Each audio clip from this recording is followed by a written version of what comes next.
नमस्कार दोस्तों, स्वागत है आपका। मैं आपका दोस्त दिनेश निम्बावत। बात करते हैं सामान्य पारदर्शी वितरण की। तापमान को पढ़ रहे थे। तापमान में हमने कटिबंधों को देखा, जोन देखा, कोपेन के अनुसार देखा, सुपन के अनुसार देखा, यूनानो के अनुसार देखा। ठीक है, अब आगे चलते हैं। सामान्य प्रादेशिक वितरण को देखें किस प्रकार से है। आपसे निवेदन, चैनल को सब्सक्राइब कर लीजिएगा, देखिएगा अब किस प्रकार से इनका जो तापमान का वितरण मिलता है। अगर देखें, सबसे पहले विषुवत रेखीय प्रदेशों की बात करें।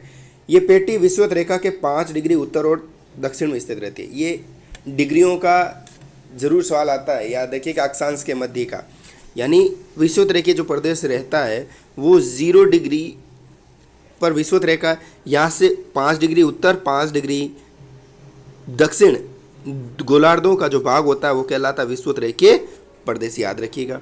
यह प्रकाश रेखा विषुवत रेखा को 2 बराबर भागों में बांटती है। या दिन वो रात की अवधि समान होती है। यहाँ वर्ष भर सूर्य की किरणें सीधी पड़ती है, मैंने बात की थी। अतः तापमान सदैव ऊंचे रहते हैं। यहाँ वार्षिक तापांतर 10 डिग्री फ़ारेनहाइट सागरों से और 4 डिग्री फ़ारेनहाइट स्थल पर मात्र होते हैं, यानी ज़्यादा डिफरेंट नहीं रहता है। क्यों? कारण ये है कि यहाँ पर बादल रहते हैं, मेघ आच्छादन ज़्यादा रहता है। इस कारण से यहाँ टेम्परेचर जो है तापांतर कम मिलता है। ठीक है ना। किंतु दैनिक तापांतर 10 डिग्री से 15 डिग्री फ़ारेनहाइट रहते हैं। सूर्य की उत्तरायण और दक्षिणायन स्थितियों के कारण वर्ष में 2 उच्चतम और 2 न्यूनतम ताप होते हैं। देखिए, सूर्य की क्या होती है, एक तो ज़्यादा उत्तरायण स्थिति हो जाएगी, एक दक्षिणायन स्थिति हो जाएगी। दक्षिण में जब के सेंटर पे होगा, यानी लंबवत किरणें पड़ेगी, और जब उत्तर में लंबवत किरणें पड़ेगी तो उस समय टेम्परेचर में थोड़ा भिन्नता आती है। तो सबसे ज़्यादा तापांतर उस समय मिलता है, किंतु उनमें विशेष अंतर नहीं होता। ठीक है, विशेष अंतर नहीं होता। टेम्परेचर लगभग वही जो सूर्य की उत्तरायण स्थिति में पड़ेगा और वो दक्षिण स्थिति में पड़ेगा। ठीक है। अंतरा उष्ण कटिबंधीय प्रदेश। अगला आता है अंतरा उष्ण कटिबंधीय प्रदेश। ठीक है, अंतरा उष्ण कटिबंधीय प्रदेश अगला देखते हैं। ये पेटी दोनों गोलार्धों में आपके 5 डिग्री अक्षांश से लेकर 12 डिग्री अक्षांश के मध्य रहती है। 5 से 12 के मध्य दोनों में रहेगी। ठीक है। यहाँ वर्ष भर तापमान ऊंचे रहते हैं, किंतु ग्रीष्म और शीत के तापमानों में अंतर होता है। यहाँ सागरों की अपेक्षा स्थलीय भागों में तापांतर अधिक स्पष्ट होते हैं। वार्षिक तापांतर 12 डिग्री से 15 डिग्री फ़ारेनहाइट तक और दैनिक तापांतर 20 डिग्री फ़ारेनहाइट तक यहाँ पाया जाता है। अगला है उष्ण कटिबंधीय प्रदेश। उष्ण कटिबंधीय प्रदेशों की बात करें तो 15 डिग्री से 25 डिग्री अक्षांशों के मध्य दोनों गोलार्धों में ये प्रदेश विस्तृत है। ग्रीष्म ऋतु में दिन की अवधि 14 घंटे की होती है। उष्ण कटिबंधीय प्रदेशों में ग्रीष्म ऋतु में दिन यहाँ जो होते हैं, यानी कि 15 डिग्री से 25 डिग्री से जो है अक्षांश तक, यहाँ दिन की अवधि ग्रीष्म ऋतु में जो है आपके 14 घंटे की हो जाती है। 14 घंटे की यहाँ पर दिन हो जाते हैं विषुवत रेखीय प्रदेश में, यानी कि उष्ण कटिबंधीय क्षेत्र। यानी कि बात करें 15 से 25 डिग्री अक्षांश तक के मध्य, और सबसे ज़्यादा टेम्परेचर भी यहीं होता है। जैसे कि 20 डिग्री अक्षांश के आसपास सबसे ज़्यादा टेम्परेचर होता है, हमने बात करी थी। उत्तरी गोलार्ध में जुलाई तथा दक्षिण गोलार्ध में जनवरी में सूर्य की किरणें लंबवत होने पर ग्रीष्म ऋतु होती है। वर्ष में एक बार उच्चतम तथा एक बार न्यूनतम तापमान होते हैं। न्यूनतम तापमान 65 डिग्री फ़ारेनहाइट तथा उच्चतम तापमान मरुस्थलों में 120 डिग्री फ़ारेनहाइट से अधिक होते हैं।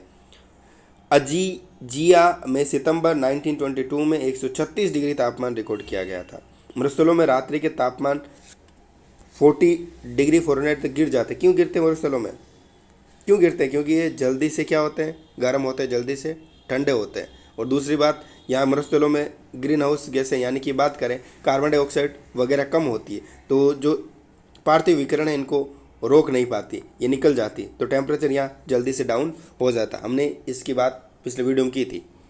अतः दैनिक तापमान यहाँ ऊँचे रहते हैं। ग्लोब के उच्चतम तापमान यहीं अंकित होते हैं। अगले हैं उपोष्ण कटिबंधीय प्रदेश। उपोष्ण कटिबंधीय प्रदेश 25 डिग्री से 45 डिग्री अक्षांशों के मध्य दोनों गोलार्धों में ये प्रदेश विस्तृत हैं। शीत ऋतु में सूर्य की तिरछी किरणों तथा कभी कभी ठंडी ध्रुवीय पवनों शीतलहर के कारण तापमान हिमांक से नीचे चला जाता है। दक्षिण संयुक्त राज्य में जो है वार्षिक औसत तापांतर 37 डिग्री फ़ारेनहाइट होते हैं। यानी तापांतर का मतलब तो हम आपको बताया था। ठीक है, एक तो उच्चतम तापमान और न्यूनतम तापमान दोनों का जो डिफरेंस होगा वो तापांतर कहलाएगा। यानी औसत तापांतर जो है लगभग 37 डिग्री फ़ारेनहाइट तक होता है। बगदाद में वार्षिक तापांतर 48 डिग्री फ़ारेनहाइट औसत रिकॉर्ड किए गए। कभी कभी 80 डिग्री फ़ारेनहाइट तक पहुंच जाते हैं। जुलाई में 180 डिग्री फ़ारेनहाइट तथा जनवरी में 10 डिग्री फ़ारेनहाइट। दक्षिण गोलार्ध में जल का विस्तार अधिक होने के कारण औसत वार्षिक तापांतर कम यानी कि 20 डिग्री से 30 डिग्री फ़ारेनहाइट होता है। शीतोष्ण कटिबंधीय प्रदेशों की बात करें, दोनों गोलार्धों में 45 डिग्री से 65 डिग्री अक्षांशों के मध्य विस्तृत प्रदेश हैं। यहाँ ऋतु क्रम से दिन की अवधि लंबी होने पर भी सूर्य की किरणों के तिरछा होने के कारण तापमान बहुत कम होते हैं। शीतकाल में तापमान हिमांक से नीचे गिर जाते हैं, ठीक है ना। कनाडा तथा साइबेरिया के अधिकांश भाग हिमाच्छादित रहते हैं। समुद्र तटीय भागों में गर्म धारा के कारण अवश्य तापमान कुछ ऊंचे रहते हैं, जो समुद्र तटों को शीतकाल में भी जमने नहीं देते। यहाँ वार्षिक तापांतर काफ़ी ऊंचे रहते हैं। व्लादिवोस्टोक नगर का औसत वार्षिक तापांतर 63 डिग्री फ़ारेनहाइट रहता है, जो कभी कभी 118 डिग्री फ़ारेनहाइट तथा विशेष परिस्थितियों में 148 डिग्री फ़ारेनहाइट तक हो जाता है। टुंड्रा प्रदेशों की बात करें, कौन सा प्रदेश? टुंड्रा प्रदेश। ये पेटी शीतोष्ण कटिबंधीय एवं ध्रुवीय प्रदेश के मध्य विस्तृत है। यहाँ सूर्य की किरणें अत्यधिक तिरछी होती हैं, इसलिए सूर्य ताप की प्राप्ति बहुत कम होती है, हमने बात करी थी। फलतः तापमान बहुत नीचे रहता है, ठीक है। 6 से 7 माह तक ऐसा होता है कि तापमान हिमांक से भी नीचे चला जाता है यहाँ। अतः बर्फ़ जो होता है बर्फ़ पानी रहती है, यानी कि जो पानी भी होता है बर्फ़ के रूप में होता है। वक्योयांश साइबेरिया धरातल का सबसे ठंडा स्थान है, जहाँ न्यूनतम तापमान -93 डिग्री फ़ारेनहाइट तक रहते हैं, साइबेरिया का वर्कोयांश। ध्रुवीय प्रदेश की बात करें, ध्रुवीय प्रदेश की देखें, पोलर रीजन्स की। उत्तरी एवं दक्षिणी ध्रुवों के चारों ओर ये प्रदेश विस्तृत है। यहाँ वर्ष भर तापमान हिमांक से नीचे रहता है, एतव हिमाच्छादन रहता है, यानी हिम से पूरा ढका रहता है। वार्षिक तापांतर 60 से 70 डिग्री फ़ारेनहाइट तक रहता है। उत्तरी गोलार्ध में गर्म धारा के संपर्क में तापमान बढ़ जाते हैं। उत्तरी गोलार्ध में जब गर्म धाराएं आती हैं या हवाएं आती हैं, पवनें आती हैं, इससे थोड़ा टेम्परेचर यहाँ बढ़ जाता है। अतः गर्मियों में कुछ बर्फ़ पिघलती है, ठीक है ना। जब गर्म हवाएं आएगी, गर्म धाराएं आएगी, तो बर्फ़ सीधी सी बात है पिघलेगी। दक्षिण ध्रुव अंटार्कटिका पर शीतकाल में ताप जो होता है -80 डिग्री फ़ारेनहाइट तक गिर जाता है। सूर्य कभी भी 37 पर प्रकट नहीं होता। सूर्य ताप के अभाव में दिन व रात नहीं होते हैं, अतः दैनिक तापांतर नगण्य पाया जाता है। मिलते हैं अगले वीडियो में, चैनल को सब्सक्राइब कर लीजिएगा।